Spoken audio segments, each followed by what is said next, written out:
So, as we continue on with the information about this area, each student would be able to pick out their seating, but it is important for the students to understand that if they cannot get their work done, or if they just play around with others, or they're distracting others, they will lose their fun time of being over here, and they will have to complete this assignment at their desk or at the table with me.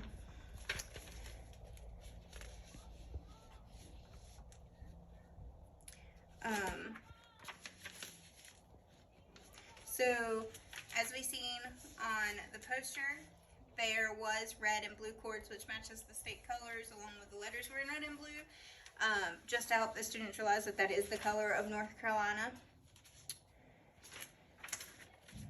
The literature used for this activity, so the books that I've included here in the areas is because like the book Roanoke, The Lost Colony.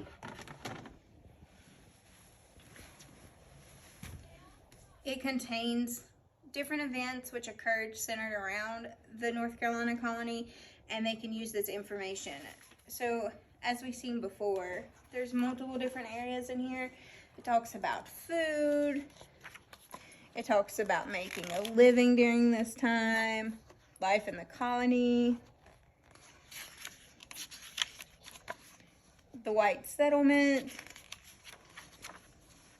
the Greenville settlement, the first explorers, and they can go through and pick any of the topics. And some of them, so since this location is near what we now know as Wilmington, that would still be part of being the coast of North Carolina, so they could connect it with the Wright brothers being killed at Devil Hills, or they could connect it with Outer Banks, they could connect it with the North Carolina colony. So there's many areas in North Carolina they could connect this book with to look at different perspectives of events that happened.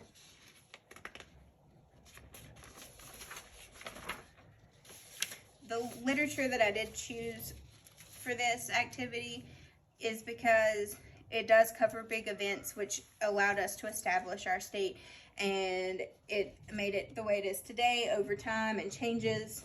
So I felt that the big things that should be hit on, and the major areas that the students would be more familiar with, like the mountains or the beach, would allow for them to make easier connections with their reading.